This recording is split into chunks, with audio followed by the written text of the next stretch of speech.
on va vous faire un point donc, sur les deux groupes de travail de l'ONS. Donc moi, je vais vous parler plus précisément du groupe de travail recherche qui s'est tenu en 2019 et Valérie vous parlera du groupe de travail données statistiques. Voilà. Juste un point rapide pour ceux qui ne connaissent pas tout à fait l'Observatoire national du suicide. Donc il a été créé en 2013 et son renouvellement a été fait en 2018 pour 5 ans. Donc, il est présidé par la ministre des Solidarités et de la Santé et son secrétariat est assuré par l'adresse. Alors, l'Observatoire propose 4 missions principales. Donc, tout d'abord, coordonner les producteurs de données sur les questions du suicide. Ensuite, identifier et financer des questions de recherche.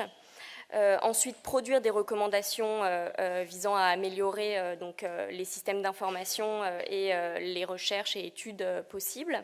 Et enfin, on produit un rapport tous les 18 mois. Voici le premier, le second et le troisième. Et donc là, il y aura prochainement, en février 2020, un 4e rapport qui sera disponible. Voilà. Alors pour ma partie à moi, je vais vous parler en fait d'un sujet qui a émergé dans le groupe de travail recherche et qui porte spécifiquement sur la santé mentale et le suicide en lien avec le travail. Et ensuite, j'évoquerai dans un second temps la prévention de la santé mentale et du suicide en lien avec le travail. Voilà. Alors, ça va être un petit état de la littérature très rapide, puisque 15 minutes, c'est court, mais ce que nous explique l'état de la littérature, c'est que les conditions de travail et bien évidemment les changements organisationnels peuvent à terme créer des formes de souffrance mentale qui peuvent conduire à des gestes suicidaires dans les cas les plus extrêmes. Ce que nous expliquent les travaux, notamment en psychodynamique du travail, c'est que depuis les années 80-90, on constate une intensification du travail depuis ces années, avec l'introduction de nouveaux dispositifs de contrôle, avec des scripts, des procédures de plus en plus standardisées, qui tendent donc à limiter l'autonomie des travailleurs, et avec un objectif, bien évidemment, à terme, qui consiste à accroître la rentabilité au détriment de la qualité. Donc c'est ce que les sociologues ont appelé notamment le lean management. D'autres points ont également été évoqués et portent sur la pression croissante à la performance individuelle et une augmentation des exigences de flexibilité et de mobilité. Bien évidemment, qui introduisent également de la mise en concurrence entre les salariés qui doivent faire la preuve de leurs compétences régulièrement. Donc tous ces changements s'accomplissent aussi d'un point de vue organisationnel avec des restructurations, des réductions d'effectifs et des changements de logiciels qui peuvent amener à déstabiliser finalement les travailleurs. Donc, d'un point de vue plus général, la littérature, aussi bien en sociologie qu'en psychodynamique du travail et d'autres branches de la psychologie, constate donc un affaiblissement, plutôt un effritement des collectifs de travail du fait des individualisations des carrières, etc. Et une exigence d'investissement personnel toujours plus grande. Finalement, Daniel Linhart, on trouvait que cette phrase exprimait parfaitement les constatations qui avaient été données, c'est que les professionnels finalement sont désormais des apprentis à vie, constamment obligés de prouver leurs compétences. Et donc bien évidemment, cela créait à terme une activité empêchée avec des formes de souffrance éthique dans certains emplois. Et donc Christophe Dejour, je cite sa phrase, donc la souffrance éthique est définie comme la souffrance qui résulte de la réalisation d'actes que le salarié réprouve moralement. Donc voilà, donc on est dans un contexte où un certain nombre de recherches font état, en tout cas, de bouleversements organisationnels et managériaux qui peuvent introduire des formes de souffrance. Alors, concernant plus précisément le lien entre suicide et travail, cette question, connaît une couverture médiatique importante depuis les années 90 en France. Et bien évidemment, elle a une résonance particulière dans l'opinion publique. Cela ne veut pas dire que des suicides en lien avec le travail n'existaient pas auparavant, c'est juste qu'elle a connu elle a été mise sur le devant médiatique vraiment à partir des années 90. Et un point intéressant que vous devez, à mon avis, tous connaître, mais pour Christophe Dejour, les suicides au travail résultent d'une surcharge de travail et de l'absence de coopération. Donc c'est ce que je vous expliquais avec la question de l'effritement du collectif de travail qui finalement introduit des formes de souffrance. Et donc un autre point, c'est que finalement, ceux qui se suicident le plus sont souvent les plus investis dans leur travail et sont souvent les plus performants. Donc on est loin en fait des facteurs individuels qui considèrent que l'individu aurait des vulnérabilités, mais au contraire, ce que tendent à montrer les recherches, c'est que finalement, ce sont souvent des personnes qui sont très compétentes, qui sont très investies, peut-être un petit peu trop, mais en tout cas qui sont très investis dans leur travail et qui, à un moment, ne trouvent plus de sens dans leur activité et s'effondrent jusqu'à en venir à des formes à des comportements et au suicide. Voilà. Donc le professeur Dominique Lhuillier résume à notre sens parfaitement cette question, c'est que le travail est rarement la cause d'un suicide. En revanche, il est souvent en cause dans un suicide donné. C'est-à-dire qu'il est très difficile de dire que seul le travail était le problème qui a donné lieu au suicide, mais en revanche, il est souvent en cause et avec d'autres facteurs, mais en tout cas en grande partie en cause. Alors, on tenait quand même à souligner que, d'un point de vue statistique, il est très difficile de faire des comparaisons sur les taux de suicide dans une entreprise donnée. On sait très bien que par rapport donc à la population générale, puisqu'on sait très bien que il est très difficile d'avoir une vision précise sur le type de salarié d'une entreprise, même si on devait sélectionner dans la population générale uniquement des cadres, les effectifs ne sont pas suffisants. Donc voilà, donc ça pose de gros problèmes d'un point de vue statistique, donc on a très peu de données là-dessus.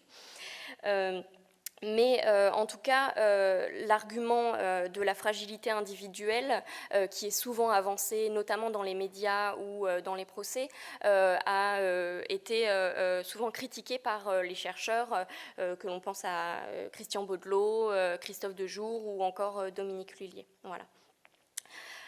Concernant donc les bases de données, et les statistiques sur les suicides par profession, donc on a actuellement que très peu de données. Vous verrez que dans le 4e rapport de l'Observatoire national du suicide, on présentera quelques chiffres selon des secteurs d'activité très précis qui ont fait un décompte suite à des cas assez nombreux de suicides dans les secteurs, notamment au secteur agricole. Donc voilà. Mais pour le moment, en France, on est incapable de savoir, de répertorier en tout cas le nombre de suicides par profession, ce qui est dommageable, bien évidemment, d'un point de vue ensuite de protection, pas de protection, mais voilà, de prévention. Alors, concernant donc justement la prévention de la santé mentale et du suicide au travail, on tenait un petit peu à préciser les aspects juridiques qui sont souvent peu connus. C'est qu'en France, l'employeur a l'obligation de protéger la santé physique, mais aussi mentale de ses salariés. Et il est tenu d'une obligation de sécurité de résultat. Donc l'employeur est donc non seulement tenu de prévenir tous les risques au travail, mais il doit aussi faire en sorte d'éviter la réalisation du risque.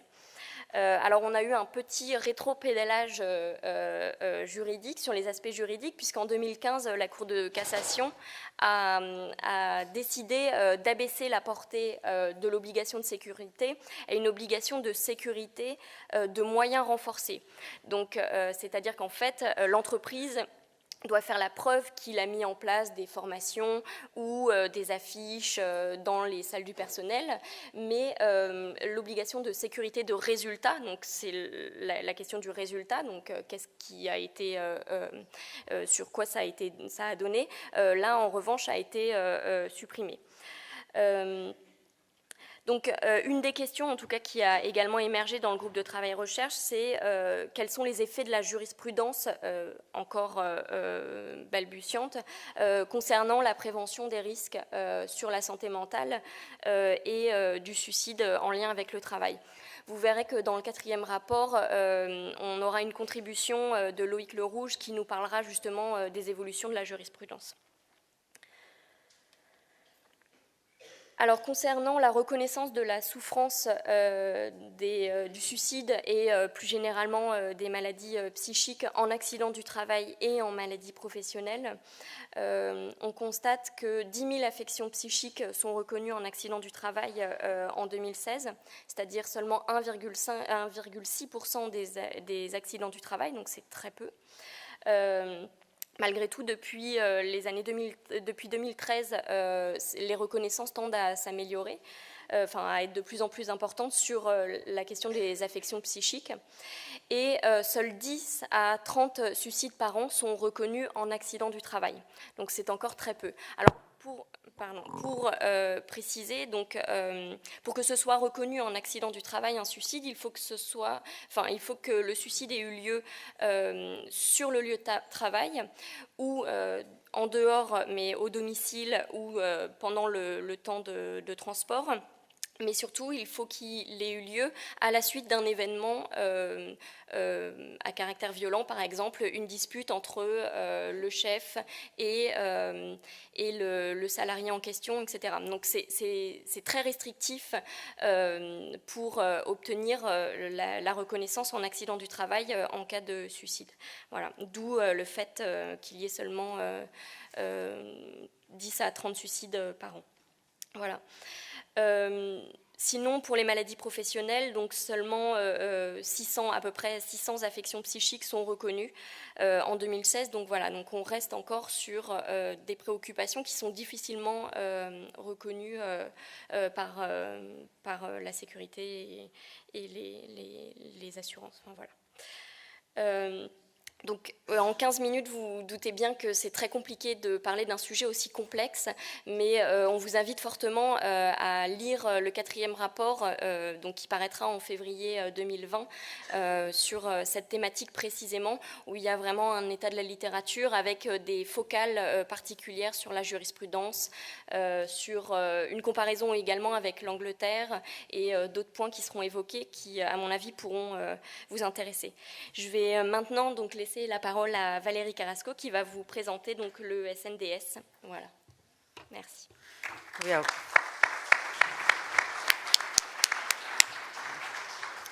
alors bonjour à tous.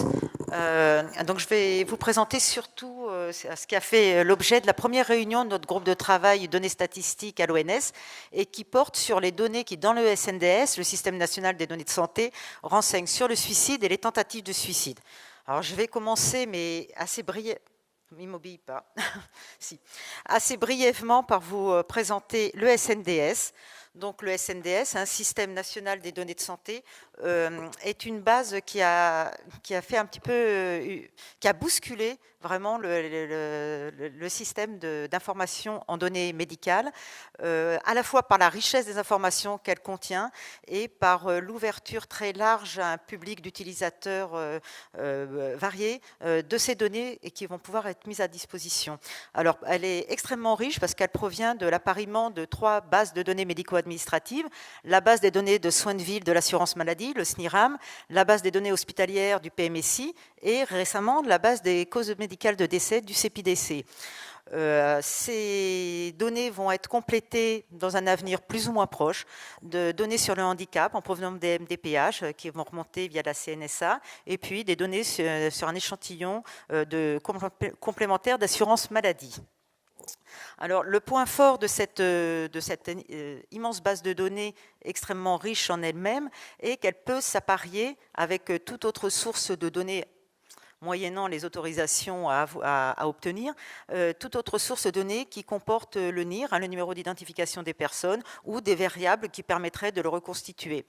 Et donc cette ouverture de cette base de données à un public large d'utilisateurs a été rendue également possible parce qu'en même temps que sa constitution a été mis en place un référentiel de sécurité très performant, très exigeant, qui garantit la confidentialité des données, et également un protocole d'accès et d'utilisation de ces données qui garantit leur bonne utilisation, ou de moins qui évite les utilisations spécifiquement commerciales, enfin un détournement un peu de ces données. Alors je passe vite quand même sur les données du SNDS, je n'ai pas le temps de vous les décrire en détail, mais il y a des données sur les patients, assez peu nombreuses, toutes les données de recours aux soins de ville, les données de recours aux soins en hôpital, et soit directement par la présence d'un diagnostic, soit par les traitements que l'on observe, des données sur les pathologies traitées. Alors les forces, j'en ai un petit peu parlé, de ce système national des données de santé, c'est son volume énorme, sa richesse d'informations, sa profondeur historique qui va courir sur plus de 20 ans, la possibilité d'apparier avec d'autres bases de données, mais ses limites, essentiellement pour l'instant en tout cas, c'est qu'elle se concentre sur les soins remboursés par l'assurance maladie, et puis que le champ couvert n'est pas très facile à définir par rapport à la population française, parce qu'en fait on a le champ des assurés de l'assurance, des bénéficiaires de l'assurance maladie. Alors, je passe tout de suite à la suite, qui est les données qui concernent le suicide dans le SNDS. Alors, ces données, bien sûr, elles vont être fournies par la base des causes médicales de décès, qui a été introduite dans le SNDS très récemment, en juin 2018.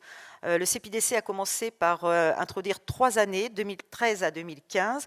L'introduction de l'année 2016 des causes médicales de décès est prévue pour la fin de l'année dans le SNDS. Elle est déjà disponible sur le site du CPDC. Il y a 2 tables qui nous intéressent. La table des circonstances et de la cause initiale du décès, c'est celle-là qui nous intéresse, et puis la table de toutes les autres causes de décès.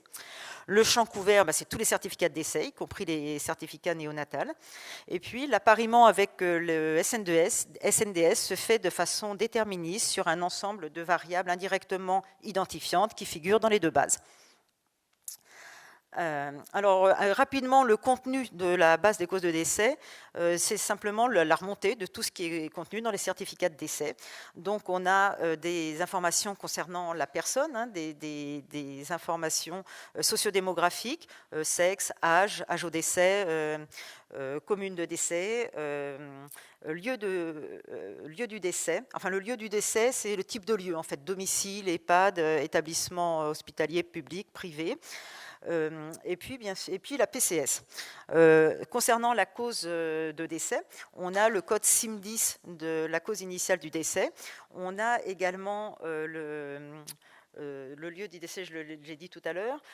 On a également l'existence, enfin le fait d'une variable qui nous indique s'il y a eu une recherche des causes de la mort, et puis si le décès a été identifié comme un accident de travail ou pas. On a également le type et la version du certificat qui nous permet de suivre un peu une évolution de la qualité des remontées de données.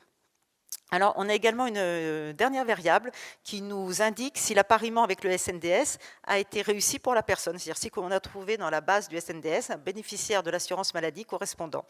Et dans le cas échéant, on récupère toutes les informations de la personne du SNDS pour pouvoir apparier ce décès avec toutes les informations de recours aux soins qu'on a dans cette base du SNDS.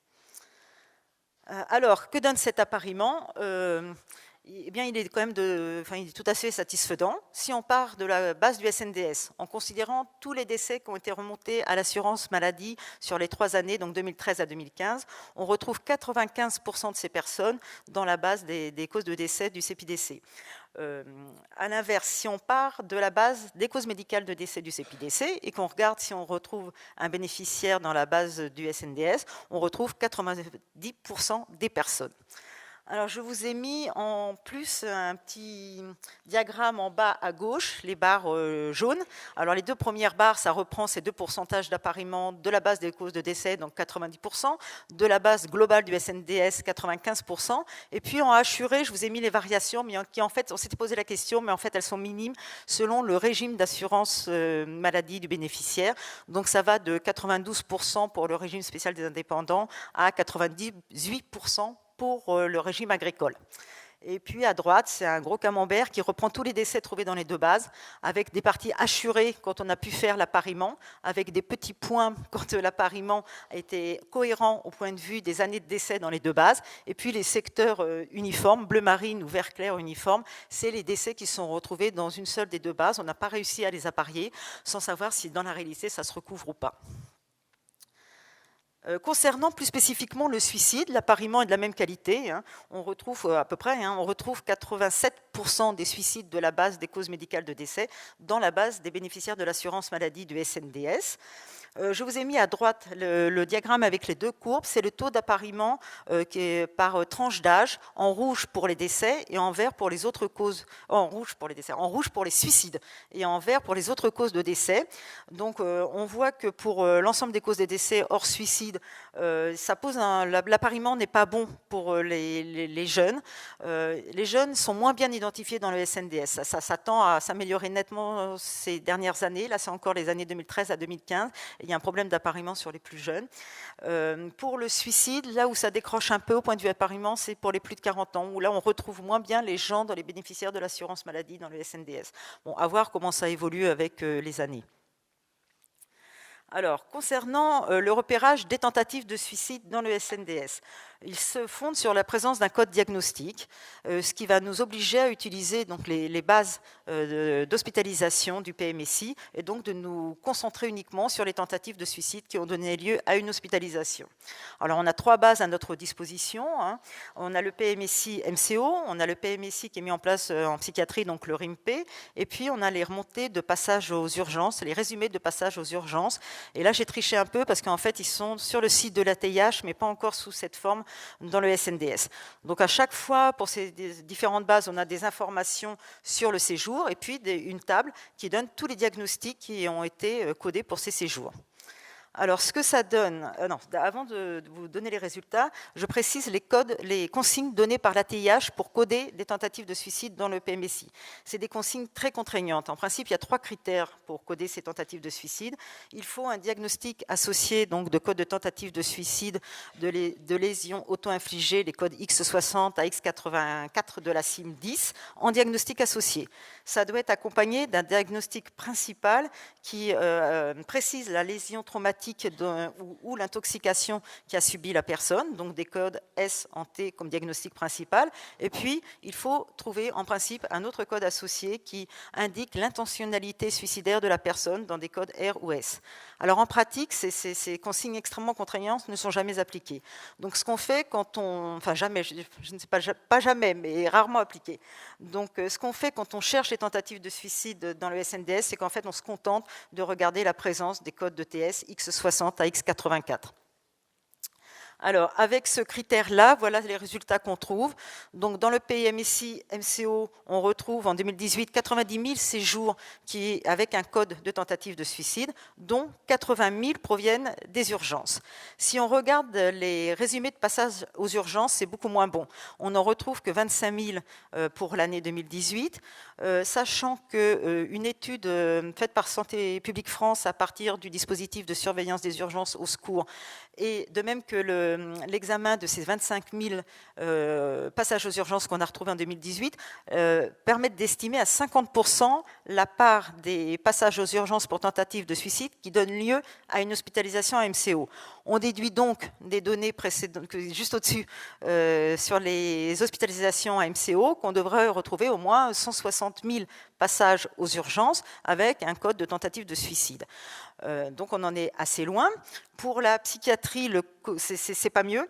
On retrouve en 2018 16 000 séjours avec un code de tentative de suicide indiqué, dont la moitié en diagnostic principal. Or, la même étude à partir d'au secours qui portait sur des chiffres des données de 2011 permettait d'estimer à peu près à 12% la part de ces passages aux urgences pour tentative de suicide qui donnait lieu à une hospitalisation en psychiatrie. Donc ça nous amène à peu près 20 000 séjours en psychiatrie qui devraient être codés avec une tentative de suicide.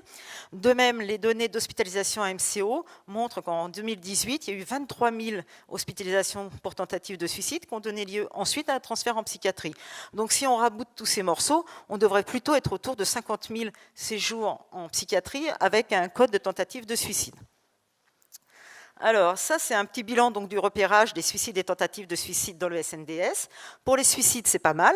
On sait qu'environ 90% seulement des suicides sont repérés dans les bases des causes médicales du décès, hors toute histoire d'appariement, par le CEPIDC.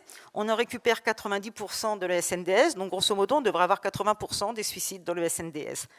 Pour les tentatives de suicide, c'est plus compliqué. On a vu qu'il y avait un défaut de codage donc, aux urgences et en psychiatrie. Si on somme tous les morceaux qu'on arrive plus ou moins grossièrement à reconstituer en enlevant les intersections, on devrait avoir à peu près 180 000 tentatives de suicide prises en charge dans les établissements hospitaliers, et on en repère à peu près moins de 60%, on n'est même pas sûr de ces 60%, moins de 60% dans notre base de données médico-administratives.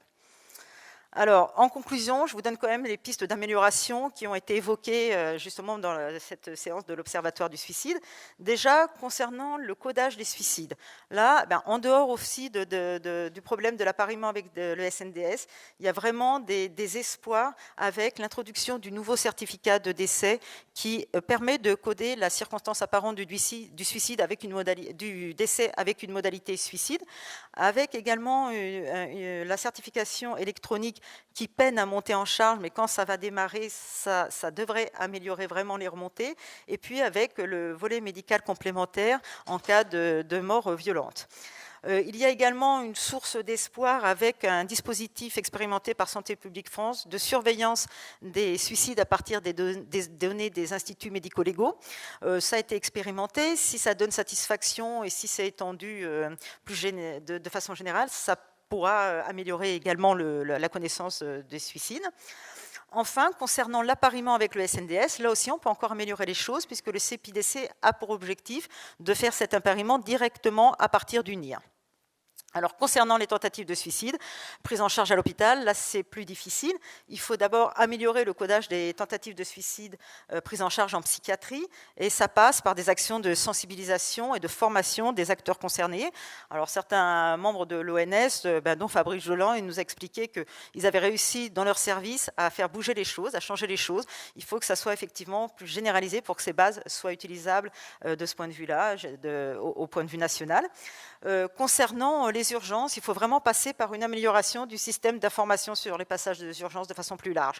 Alors, il y a plusieurs vecteurs de remontée d'informations. Il y a les résumés de passage aux urgences du PMSI. Il y a également le réseau au secours qui permet d'avoir des informations.